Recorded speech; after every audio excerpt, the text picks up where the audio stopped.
beckoning on one of the greatest composers of all time. A man who propagates, protects, and promotes our cultural heritage across this great planet Earth. The Velvet Voice, a colossal monument in the galaxy of shining stars. A multi-instrumentalist. Yes, you can laugh, you can laugh, you can laugh. Yes, yes. Please permit me to introduce to you the one and only, the legendary Akabaman and African Pride.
One, two.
Akobeghian.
Oguga Juza, Taye Laimoto, Edola Pio, Taye Mohamedo, Edema Bona, Onimo Kwena Bande Naru, Idiaka, Imawo.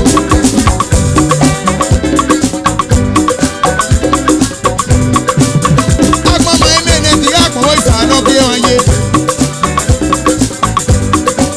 Osa Eri Mene ti Akpo Isano Bi Onye. Uganidugi, naga yaro, naga yele miedo edawe. Osawo ama, ehi wala fe, eda gogo, ami Yoruba. Adewa mare kone, awaje lata kele de nawo, ya ni mawo.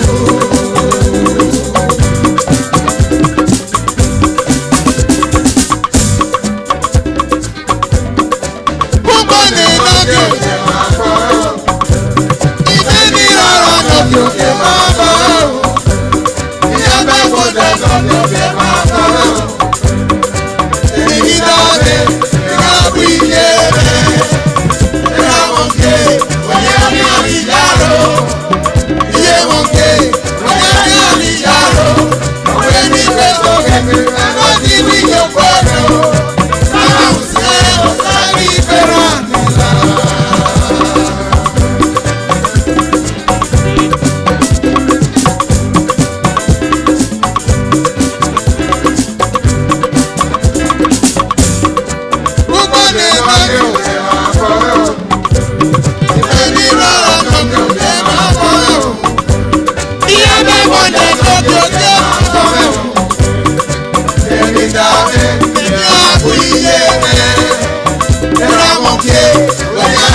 They try well.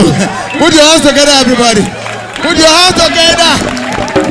Okay, if you like what you are doing here tonight, put your hands together. Okay, do this again. We're gonna give wiper to Jesus Christ. Say, everybody, hallelujah. Wiper.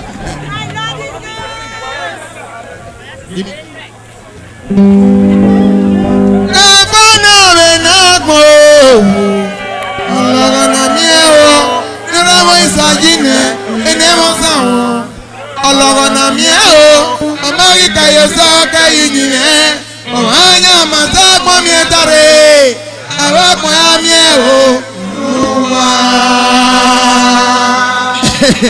there are societies during the course of translation. You will miss some elements there. But that notwithstanding, we are still talking about the jealous mind. Jealous mind is an inborn. It's a thing that is natural. No curative measure for jealous mind. Onyoye, iyo ogboboma. Owe agwogwo gwezeke anonwe. Ona wieri onikia. Agwogwo gwezeke wieri onikia. Di moto no we la hia, owe kiakia. Dewanu awe yawa odo, owe ereke ali. Ama ereke ali ni didu no we ye, owe okanja. Wọ́n pọ́ pánà yìí ta ọ̀hún yàrá rẹ̀ dé èyí àlìdì wọ́n pànà tí a àpàpà bá ọ̀hún yẹn yà látòrò bẹ́ẹ̀ ìfọ́pànà yìí tẹ̀ èsì òhe nínú àwọn èyí yà ẹ̀yìn mọ̀tá o náírà tábù gbé ọ̀nà wa yàn agbọ̀n òwe náírà dàrú hàn yàn ẹ̀nu kiri yẹ́n dàrú èyí nà tá nínú wa do not lis ten to the jealous man please ọ̀hún wẹ́. La Akabaman, l'isuhe, yatore abonate Ehigiator onima.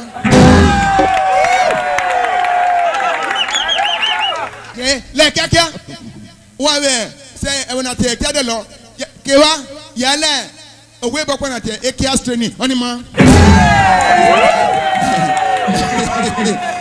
Amena ko yide ni wa. Wasunu. Baba nanya. Igafio ba yo be ma o etira teri mi akomi e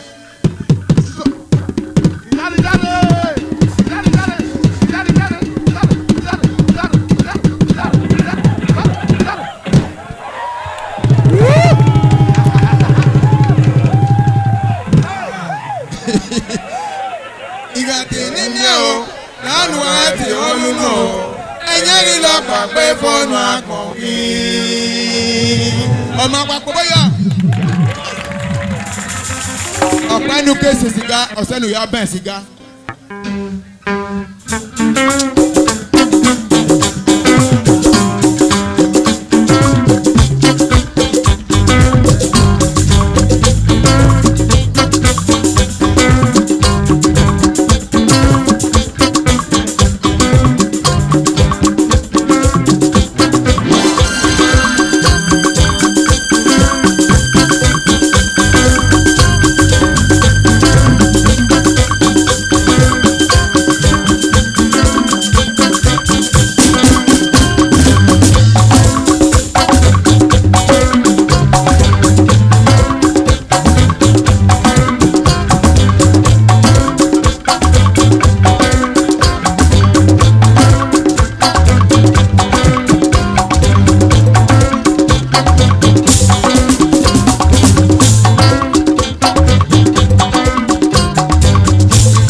Okay, we should have closed by now, but let me give you more. Now, there are little things. Are you all hearing me all right over there? You know one thing about Nigeria, we are proud today. We are getting out of the military problem. By gradualism, we are getting out. Those days, we have been entangled into the cobwebs of the military regime. So they have been there for quite some time. Now, we are still left with the relics of the army regime. We were shouting, complaining, army, make una lead government. This one will pray, we say army. Army will say they still want us. Now we are talking about the Umenwa. Umenwa is a record that has made his own. Umenwa means the wise people. So let us call on them. Give me F there.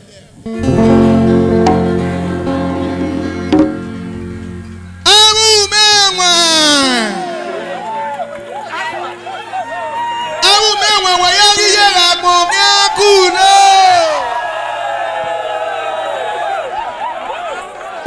eluigwe na-egwa kere gwarere bure.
Baba urere gade na pamoja ina ropa magigi mae.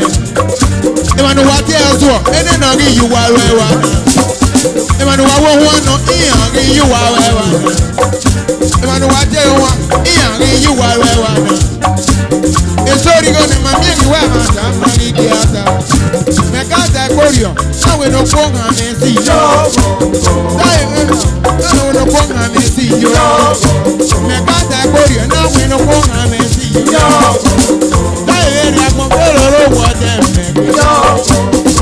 Me wa gbagbe o wa ga si oye na ye na ko. Eye la lowo e ba na yo na o me wa o. Eye abiri e ba na na o me wa o. E ba ra ko nu wo. Wọ́n ìrákọ̀nù wo ẹ̀bẹ̀rẹ̀ akọ̀nù ìbádàkẹ́lẹ́ ẹ̀wọ̀n ẹ̀nà kó àríwò èpè.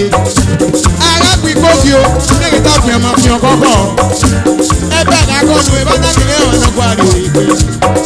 Èdèkò èmú wa. Èdèkò èmú o.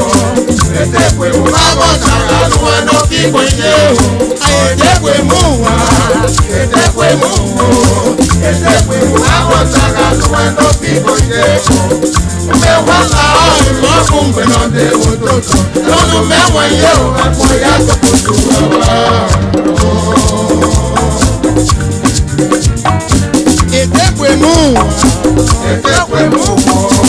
Èdèpè mú àwọn jàǹgà ló wẹ̀ ló fi gbọ̀nyẹ́ o. Èdèpè mú wá, èdèpè mú o. Èdèpè mú àwọn jàǹgà ló wẹ̀ ló fi gbọ̀nyẹ́ o. Mewala ọ̀rọ̀ fún gbẹ̀nàdé òdòdó lọ́dún mẹ́wọ̀n yẹ ò àpọ̀ yàtọ̀ kò tó wà.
This is exactly what you will be experiencing from time to time. We shall call you over and over for such a day for my fans such as this. Meanwhile, you will give us a little space for my dancers to come and so you see. Okay. Da da da da. Father. Hey. Hey.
Music is dedicated to the struggling people of the world. I mean those people who battle and struggle to survive in this our present day economic hardship. They struggle. Some of our brothers and sisters, they walk through the desert across the Mediterranean Sea to Europe in a special assignment to Italy, to Bulgaria, to Spain, and so many other areas of the world. When the struggling man don't succeed, ọmọ ọ̀sẹ̀ tí dodo mi àfẹ́, mo wà sẹ́tí ìṣiṣẹ́ dodo mi àfẹ́, mo ra ìṣiṣẹ́ náà dodo mi àtọ́ fẹ́. If you hand me yàmùyàmù, if you hand me pọ̀nmọ́, what about the zawara?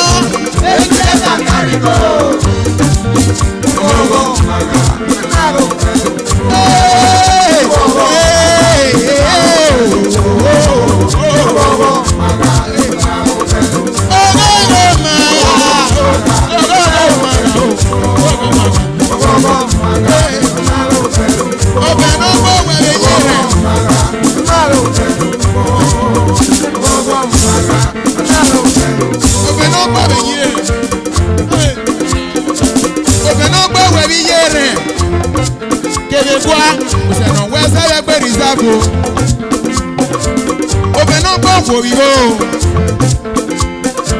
You gonna go here to where it is. Go maga no. Go maga I know. You gonna see where you go jamire. Go maga no. Go maga. Osaki akoma tu ya ni tu se ya ni go ni ami na do tu se. Ni ase o. Osaki akoma tu ya ni tu se ya ni go ni ami na do to ya. Amana pawoya, ayize ni ate ba mi ewoya. Amana pawusa, ayize ni ate ba mi ewusa. Ama pawoya, ate ni ate ba mi ewoya. Iwa amana pawusa, ayize ni ate ba mi ewusa. Ayize ni ate ba mi ewusa o.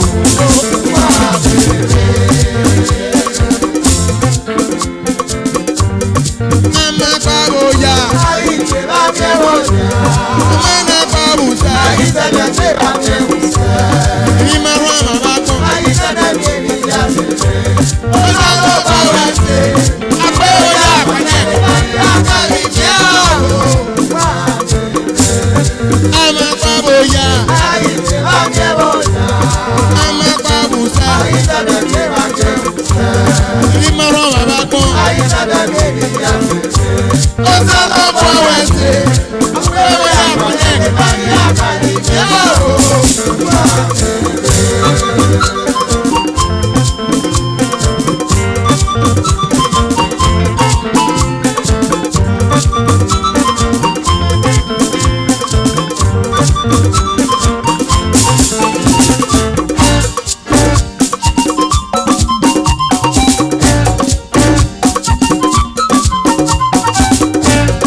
More again. You want more? But the time is fast spent to. Okay, do this for me. Just do this for me. Can you do what I say? Okay. People thought I did no longer go to engagement because I be big man. We can't big man be that one. Now because they don't get money to hire Akabaman, that's why they say no be good time. Are you not enjoying yourself here? Oh, maybe not my them. When money not reach for start, you start to beat down. Okay, do this for me.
Anarchico, Idemudiakol, aka the talents of Benin, live on stage.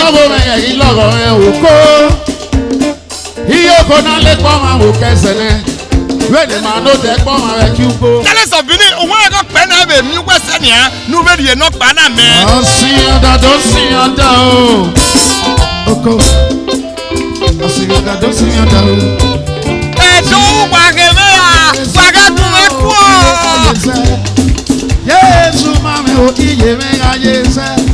Imagbilele me okobo wigo. Ejeje na do warule ade city shop no take we say anu wa yade yare. Ugwe the talents of Benin live on stage. Tokma we no dele mote wa boyege Idowu Agbes International Company Nigeria Limited. Parliament Audio and Video Production. We number 2 no Sayaba Street. Ekenatie is Second Circuit City. We New Benin, Benin City.